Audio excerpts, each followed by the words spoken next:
Di sini hadir Bapak Karumkit, hadis juga Karodokpol Polri, Kabidokes, termasuk dari identifikasi. Dari total 22 jenazah korban yang dikirim ke Rumah Sakit Polri, tim DVI Polri sudah melakukan identifikasi. Tadi malam sudah melaksanakan rekonsiliasi, mengidentifikasi 3 jenazah, dan siang ini teridentifikasi 7. Berarti total 10 dari 22 jenazah korban.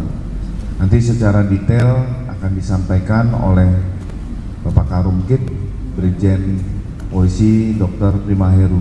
Silakan, kesempatan kami berikan kepada Karumkit Polri.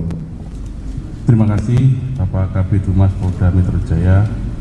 Assalamualaikum warahmatullahi wabarakatuh. Selamat siang, salam sejahtera. Yang terhormat Bapak Karodokpol Pusdokes Polri, yang saya hormati Bapak Kabid Humas Polda Metro Jaya, Kabidokes Polda Metro Jaya, penyidik dan Iden Polres Jakarta Pusat, serta rekan-rekan media yang saya hormati. Dalam kesempatan ini, perkenankan kami tim DVI Polri menyampaikan duka cita yang mendalam atas meninggalnya korban kebakaran gedung Teradron yang jenazahnya telah kami terima di rumah sakit sebanyak 22 kantong jenazah. Sampai saat ini, siang ini, Rabu tanggal 10 Desember 2025, tim DVI Polri yang terdiri dari Biro Dokpol, Biro Lab, Pusdokes Polri, Rumah Sakit Bayangkara tingkat 1 Pusdokes Polri, Bidokes Polda Metro Jaya, Iden Polda Metro Jaya, Forensik FKUI, dan Forensik Odontologi UI telah melakukan pemeriksaan terhadap 20 kantong jenazah. Jumlah korban yang dilaporkan oleh keluarga sampai saat ini sudah mencapai 22 orang. Kemarin malam telah dilaksanakan sidang rekonsiliasi dan telah dinyatakan teridentifikasi sebanyak 3 orang, dan pagi ini kembali kita laksanakan rekonsiliasi untuk menentukan identitas korban dan memutuskan 7 jenazah telah kembali kami identifikasi. Jadi totalnya tadi malam sama hari ini ada 10 jenazah. Selanjutnya Bapak Karodokpol akan menyampaikan hasil identifikasi.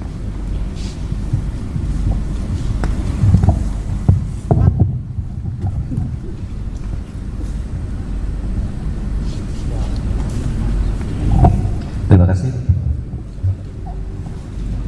Sebagaimana yang disampaikan tadi bahwa tim DVI sudah bekerja mulai sejak kemarin sampai saat ini sedang bekerja, dan untuk kali ini kita akan menyampaikan rilis. Ada 7 dari korban meninggal ini yang bisa teridentifikasi pada kesempatan ini. Saya bacakan. Yang pertama, kantong jenazah dengan nomor 001 cocok dengan data antemortem 022, teridentifikasi sebagai Pariem, perempuan 31 tahun, beralamat di Kecamatan Bandar Negeri Soh, Kabupaten Lampung Barat, teridentifikasi berdasarkan sidik jari dan catatan medis. Yang kedua, kantong jenazah dengan nomor 002 cocok dengan data antemortem nomor 018, teridentifikasi sebagai Ninda Tan, perempuan 32 tahun, beralamat Serpong Utara, Tangerang Selatan, teridentifikasi berdasarkan sidik jari, catatan medis, dan properti.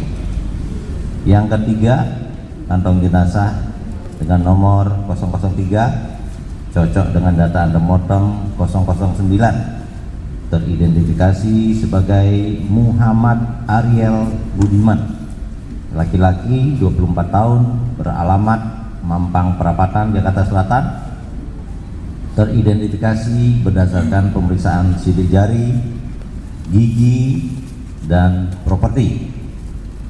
Yang keempat, kantong jenazah dengan nomor 004 cocok dengan data antemortem 011, teridentifikasi sebagai Muhammad Apriana, laki-laki 40 tahun, beralamat Kecamatan Sudimarajaya, Tangerang, teridentifikasi berdasarkan sidik jari, catatan medis, dan properti.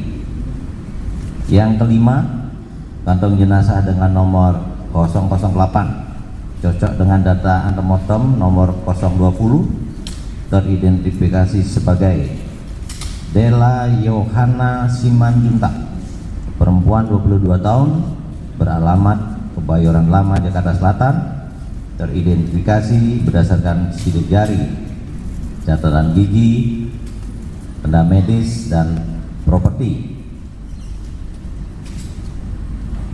Yang keenam, kantong jenazah dengan nomor 009 cocok dengan data antemortem nomor 001, teridentifikasi sebagai Nasaelia Sabita Nuraziza, perempuan 27 tahun, beralamat Tanah Abang, Jakarta Pusat, teridentifikasi berdasarkan sidik jari, catatan gigi, data medis, dan properti. Yang terakhir, yang ketujuh, kantong jenazah dengan nomor 010 cocok dengan data AM nomor 021, teridentifikasi sebagai Atinia Isnaini Rashidah, perempuan 18 tahun, beralamat Kecamatan Makassar, Jakarta Timur, teridentifikasi berdasarkan sidik jari, data medis, dan properti. Demikian sudah kita sampaikan semuanya, berjumlah 7 orang. Terima kasih. Terima kasih. Tadi kita saksikan bersama penjelasan dari Bapak Karumkit dan tim DVI. Mungkin dari rekan-rekan media ada yang mau ditanyakan? Ya, silakan yang depan. Saya Ya. dari Radio Pinta ingin bertanya kepada Karumkit. Ini dari ketujuh jenazah yang meninggal dunia ini, apakah karena CO2 gara-gara menghirup CO2 juga sama kayak yang kemarin yang 3 orang itu? Terus kalau boleh tahu Pak, untuk kepastiannya penyebab terjadinya kebakaran di Teradron itu dari pihak kepolisian seperti apa sih Pak? Terima kasih. Oke. Maaf. Tes. Maaf, saya jawab mungkin yang pertama itu. Saya ulangi ya. Untuk penyebab kematian berdasarkan dari pemeriksaan staf dan para personil spesialis forensik kami itu mengarah kepada terhirupnya asap dan kemudian gas CO, karbon monoksida, mohon diulangi, karbon monoksida. Ya, itu dari hasil pemeriksaan. Ya, ada juga pemeriksaan lab sederhana yang menunjukkan mengarah ke situ. Saya kira itu jawaban kami untuk yang ketujuh. Pak, untuk ketujuh jenazah tersebut apakah ini Pak, apa yang namanya badannya terbakar semua atau berapa persen mengalami luka bakar gitu Pak? Ya, ya. Jadi itu semuanya rata-rata mengalami ya, tetapi itu derajat 2. Jadi melepuh seperti itu, kemudian ada bagian-bagian yang termasuk juga sidik jarinya agak susah kita ekspor begitu, karena juga beberapa bagian, ada beberapa dari korban itu juga melepuh seperti itu. Ya, itu dari. Kemudian yang berikutnya pertanyaan dia, mungkin jawaban dari Pak Kabid Humas. Terima kasih Mas. Yang penyebab kebakaran nanti kami akan menunggu dari Puslapor Mabes Polri ya, karena belum keluar, masih dilaksanakan olah TKP kemarin, hasilnya masih belum keluar. Izin Pak, kalau boleh tahu saksinya sudah berapa Pak yang diperiksa? Nanti kami dalamin, kami jawab nanti untuk saksi-saksi. Sekarang kita fokus ke yang ini. Silakan Pak. Terima kasih Pak. Selamat siang, izin Rini dari TV One. Pak Kabid Humas, izin mau bertanya terkait data karyawan yang selamat untuk saat ini bagaimana kondisinya, dan untuk korban yang luka-luka ini dirawat di mana, lalu terkait total karyawan dari Tera Drone ini ada berapa begitu. Dan terakhir mungkin bisa izin minta tolong dijabarkan kembali terkait bagaimana kondisi detail jenazah ketika ditemukan, apakah badannya sudah hancur total atau bagaimana begitu. Terima kasih. Terima kasih Pak. Ini masih kami dari penyidik Satreskrim Polres Metro Jakarta Pusat masih berkoordinasi dengan pihak manajemen kantor untuk melihat berapa inventarisir karyawan yang ada. Termasuk kemarin kan dilihat juga sudah menyelamatkan sekitar 19 karyawan yang di rooftop itu sudah diselamatkan. Termasuk untuk korban, kalau dari karyawan PT Tera Drone itu tidak ada yang dilakukan rawat inap, tetapi ada satu anggota kepolisian yaitu Kapolsek Kemayoran yang pada saat melakukan evakuasi membantu para korban ini yang terkena dengan pecahan kaca pada saat di lokasi kejadian. Ada lagi mungkin sisi kiri? Pak, Ya silakan. kan dari Kompas TV mau tanya mungkin ke Pak Karumkit atau ke Pak Karodokpol. Tadi ada keluarga korban yang udah berdatangan, tapi tadi saya dengar namanya belum teridentifikasi, itu penanganannya seperti apa? Karena di bawah tadi kami sempat bertemu dengan salah satu keluarga korban atas nama Saiful ya, kalau nggak salah. Itu penanganannya seperti apa untuk yang belum teridentifikasi? Terima kasih. Oke. Bapak Ibu sekalian, bahwa untuk identifikasi itu kita harus mencocokkan data yang kita terima di posko antemortem. Bapak Ibu tahu ya lokasinya. Kemudian mencocokkan dengan apa yang kita bisa periksa di kamar jenazah. Dua tim yang berbeda. Jadi kemudian dua tim itu bergabung di rekonsiliasi namanya.